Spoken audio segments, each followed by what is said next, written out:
Olá, que bom ter a sua companhia novamente aqui em O Eu Profundo. Hoje, vamos juntos explorar uma história bem intensa que fala sobre aquele momento, sabe, de paralisia que a indecisão pode causar. Especialmente quando a gente fica dividido entre julgar ou acolher alguém que está sofrendo.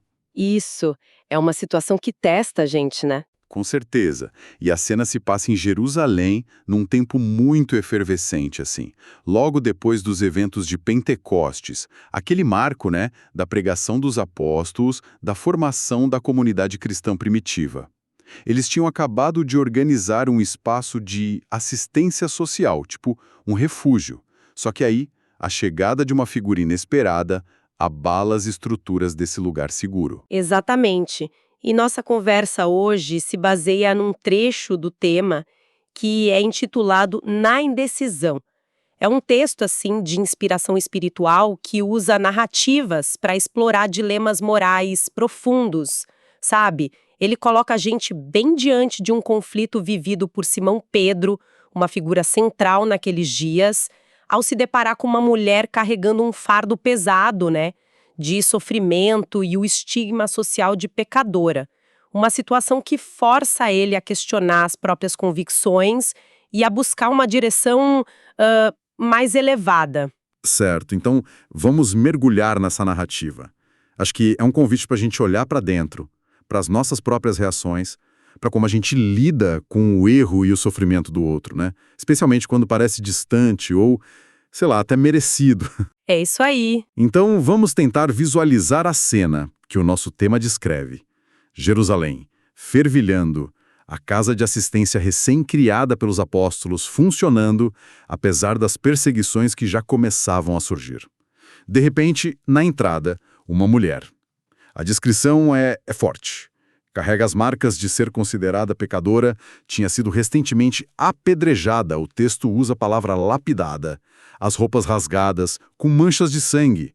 Ela falava palavras desconexas, de baixo calão, e aparentava estar, assim, semi-louca e doente. Uma imagem que, nossa, compreensivelmente causaria um choque inicial. Sem dúvida. A reação imediata, como o texto descreve, é de susto e recuo. As senhoras que auxiliavam na casa se afastam, né, alarmadas, e o próprio Pedro, mesmo com toda a proximidade e aprendizado que teve com Jesus, ele trava, hesita. Fica ali naquele limiar entre a missão de acolher, que ele sabia ser importante, e a dureza daquela realidade batendo na porta, sabe? É um confronto direto com o inesperado, com o difícil. E nesse momento de hesitação, a mente dele começa a trabalhar, né? Buscando justificativas. O tema mostra o pensamento dele. Este lugar é para os desamparados. Mas ela parece ter buscado esse sofrimento nos excessivos gozos da vida. É quase uma voz interna dizendo: será que ela não está só pagando o preço pelas próprias escolhas? Se quis os prazeres, não tem agora que arcar com as dores? O julgamento surge forte ali, tentando dar uma resposta rápida e talvez mais segura, né, para a situação. E essa tensão é muito humana, muito reconhecível. De um lado, a nossa noção de justiça, de causa e efeito, a ideia de que as ações têm consequências, tá? Do outro, um chamado mais profundo à compaixão, ao acolhimento que não coloca condições. Algo que Pedro sentia ser a essência do que aprendeu com o mestre. O texto revela que ele estava a ponto de pedir que ela se retirasse, sabe? Que não entrasse no abrigo. A indecisão o consumia. Mas é justamente nesse impasse, quando a lógica do julgamento parece prestes a vencer, que algo muda. Pedro se recorda de um ensinamento fundamental, um recurso aprendido nos momentos difíceis: a oração. Ele percebe que as regras da casa, ou o seu próprio critério, não são suficientes para lidar com aquela complexidade toda. É preciso buscar uma luz diferente. Esse é um ponto de virada importante. Enquanto a mulher permanece lá fora, exposta aos olhares curiosos e talvez aos comentários de quem passava, Pedro busca um espaço de recolhimento, um santuário doméstico, como diz o tema. Ali, ele ora com fervor.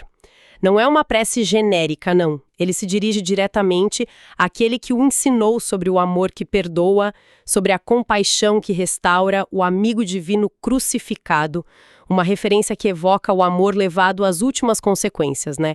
O sacrifício por aqueles que erram. Ele pede proteção e, acima de tudo, conselho. E a oração dele é um grito de urgência, quase como quem sabe que a janela para essa conexão pode ser breve, né? Ele diz: Mestre, temos à entrada uma pecadora reconhecidamente entregue ao mal. Ajuda-me, inspira-me. Que farei? É um apelo sincero por clareza, por uma direção segura no meio daquela confusão de sentimentos e pensamentos conflitantes. E a resposta vem. O texto descreve a aparição de Jesus envolto numa claridade resplandecente. A simples presença dele já muda a atmosfera daquele conflito interno.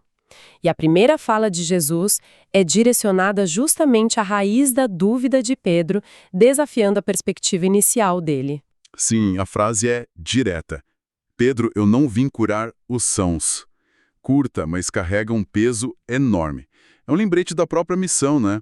O foco não está nos que se consideram justos, perfeitos ou sem problemas, mas justamente naqueles que estão doentes, que necessitam de ajuda, de cura, de acolhimento. Pedro capta a mensagem, claro, mas a responsabilidade de gerir aquele espaço, de manter uma ordem, de pensar nas implicações práticas, isso ainda pesa sobre ele, entende? Por isso, ele insiste tentando entender não apenas o que, mas o como agir naquela situação delicada. Ele questiona, quase como se ainda buscasse uma validação para a hesitação inicial. Senhor, vamos recebê-la para quê? Para julgá-la? A gente percebe que a lógica do julgamento ainda ecoa nele. E Jesus pacientemente responde que juízes já existem muitos na Terra. A conversa que se segue é fascinante. Pedro vai apresentando as razões que, sob uma ótica humana ou administrativa, poderiam justificar não acolher a mulher ou pelo menos repreendê-la severamente. E Jesus, ponto por ponto, vai desmontando essas razões, oferecendo uma perspectiva radicalmente diferente, mais elevada. É verdade. Pedro tenta. Então vamos acolhê-la para fazê-lhe sentir a extensão dos erros que cometeu. E a resposta é não. Jesus argumenta que, para essa tarefa de acusar e fazer sentir culpa, já existem nas ruas milhares de bocas que amaldiçoam e mãos que apedrejam. Quer dizer, o mundo já faz isso muito bem, e de forma destrutiva. A nossa função não pode ser essa. Exato. E essa resposta já dá um vislumbre. A função do acolhimento não é replicar a condenação do mundo. Aí Pedro insiste por outro ângulo, para conferir-lhe a noção do padecimento em que se mergulhou por si mesma. Novamente, a resposta é não. Jesus aponta que aqueles que a exploraram e se aproveitaram dela já fazem isso, infligindo-lhe fome, sede, aflição. O mundo já é cruel o suficiente em mostrar as consequências dolorosas dos erros. E a última tentativa de Pedro, talvez buscando uma abordagem mais espiritualizada da correção, para dizer-lhe das penas que a esperam neste e no outro mundo. E Jesus diz, ainda não. Explica que, nesse trabalho terrível de focar na punição futura, já se ocupam os chamados espíritos acusadores. O texto descreve eles como aqueles que condenam em nome de Deus, mas convenientemente se esquecem das próprias falhas, né?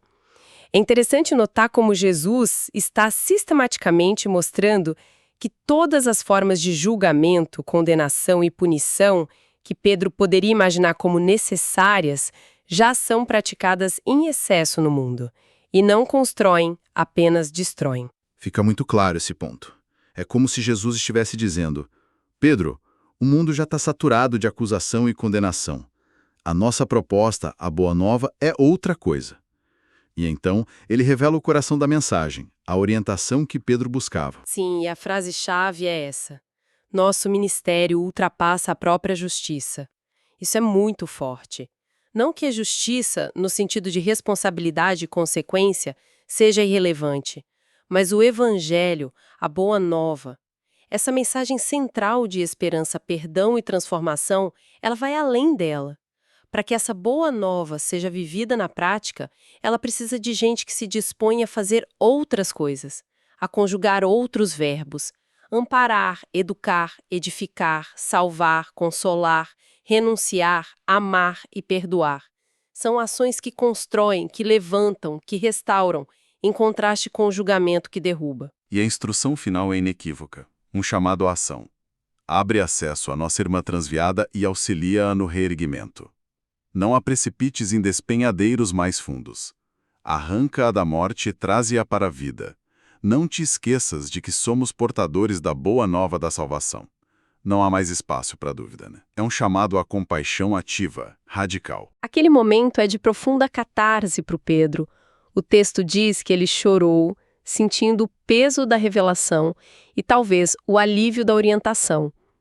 A luta interna entre ser justo segundo o mundo e viver o amor ensinado por Cristo encontra uma resolução. A visão de Jesus mostra que o amor ativo não anula a justiça, mas a transcende, a completa de uma forma mais elevada. E a imagem de Jesus confortando Pedro, enxugando suas lágrimas, é de uma ternura imensa. Logo após, a visão se desfaz, mas a transformação interna de Pedro é instantânea e visível. A paralisia da indecisão desaparece, substituída por uma clareza de propósito. Ele não perde tempo. Levanta-se e passa pelos outros companheiros, que provavelmente continuavam ali meio confusos sobre o que fazer, e dirige-se à porta. Sem estardalhaço, com uma mansidão recém-adquirida, ele abre a porta para a mulher que esperava. E as palavras dele são o puro suco desse acolhimento transformador. Entre, a casa é sua. Simples assim, sem pré-condições, sem sermões, sem mais hesitação. Apenas a oferta de um lugar seguro. A mulher, que devia estar preparada para mais rejeição, mais julgamento, talvez até mais violência verbal ou física, fica perplexa, assombrada, diz o texto. Ela pergunta, talvez buscando entender quem eram aquelas pessoas que agiam de forma tão diferente do esperado. Quem sois? E a resposta de Pedro. Essa é a culminação de toda a jornada interna dele. Com os olhos ainda úmidos pela emoção do encontro com o Mestre e pela compreensão alcançada, ele não assume uma postura de líder, de apóstolo, de administrador da casa. Ele simplesmente responde: eu sou seu irmão. Isso. Isso é o mais impactante, essa mudança radical de perspectiva. Pedro desce de qualquer pedestal imaginário de julgamento, de onde talvez se sentisse no direito de avaliar a vida e os erros daquela mulher, e se coloca no mesmo nível, no chão comum da humanidade compartilhada. Ele não a vê mais como a pecadora, o problema a ser resolvido, mas como nossa irmã. Como Jesus havia chamado e como ele mesmo se identifica agora, seu irmão. Um reconhecimento de pertencimento mútuo. É o reconhecimento da nossa humanidade comum, não é? Mesmo quando o erro do outro é evidente, mesmo quando o sofrimento parece auto-infringido, mesmo quando a aparência choca. A lição que ecoa dessa história é que a compaixão ativa, esse ir além da justiça estrita do olho por olho, é o caminho proposto para quem quer seguir essa boa nova. E como podemos trazer essa reflexão tão profunda para as nossas vidas, para o nosso cotidiano? Porque, convenhamos, essa dinâmica de julgar versus acolher acontece o tempo todo. Pensemos na rapidez com que a gente forma uma opinião sobre um colega de trabalho que falhou, um familiar que tomou um caminho que a gente desaprova, ou até mesmo sobre alguém na rua cuja aparência ou condição nos incomodam ou nos causam impaciência. A nossa reação automática muitas vezes pode ser parecida com a de Pedro no início. Um julgamento mental rápido, fez por merecer. Um distanciamento, melhor não me envolver. Ou até uma crítica velada ou aberta. A gente levanta muros, né? Exatamente. A história de Pedro nos convida a colocar um freio nesse automatismo. A nos perguntarmos, será que o mundo já não está cheio de juízes e acusadores, como Jesus indicou? Nas redes sociais, nas conversas informais dentro da nossa própria cabeça? Será que o nosso papel pode ser outro? Talvez, inspirados por essa perspectiva de ir além da justiça comum, a gente possa ser a voz que oferece amparo, a escuta que não condena, o gesto que ajuda a pessoa a se reerguer. Um exemplo bem prático. Diante daquele colega que cometeu um erro grave no projeto, Em vez de criticar ou participar da fofoca, talvez seja possível oferecer ajuda para encontrar uma solução, ou simplesmente expressar apoio, mostrando que o erro não define a pessoa. Ou com aquele parente cujas escolhas de vida nos parecem absurdas. Talvez o desafio seja tentar entender a perspectiva dele, ouvir suas razões, mesmo sem concordar, antes de emitir uma sentença. Exige humildade, claro, e um esforço consciente para controlar o impulso de estar certo. E é crucial entender. Acolher não é ser conivente com o erro. Não significa aprovar a conduta ou ignorar as consequências. Significa, antes de tudo, reconhecer o valor intrínseco da pessoa para além daquele erro específico. Significa oferecer um espaço de segurança, um voto de confiança, uma possibilidade de restauração, de retorno à vida com dignidade, com pertencimento, em contraste com a morte simbólica causada pelo isolamento, pela vergonha e pelo julgamento incessante. No fundo, é conseguir enxergar no outro, por mais difícil que seja, um irmão ou uma irmã. Fica, então, essa provocação para a nossa reflexão pessoal. Em quais situações a nossa própria indecisão nos deixa presos entre o impulso de julgar e a possibilidade real de acolher? O que, dentro da gente, às vezes nos impede de ver o outro como irmão ou irmã? Especialmente quando essa pessoa nos magoou, nos desafia ou vive de um jeito muito diferente do nosso. Talvez a pergunta essencial para a gente levar conosco seja: onde e como podemos ser no nosso círculo de influência pequenos portadores dessa boa nova de amparo e salvação? Como podemos escolher ativamente não ser apenas mais um na multidão que aponta o dedo ou se afasta, mas alguém que tenta, como Pedro foi inspirado a fazer, resgatar alguém da morte, do isolamento e do julgamento e trazê-lo para a vida da compaixão, do respeito e da chance de um recomeço? Uma questão profunda para deixarmos ecoar em nós. Agradecemos demais a sua presença e sintonia nesta exploração aqui em O Eu Profundo. Até a próxima.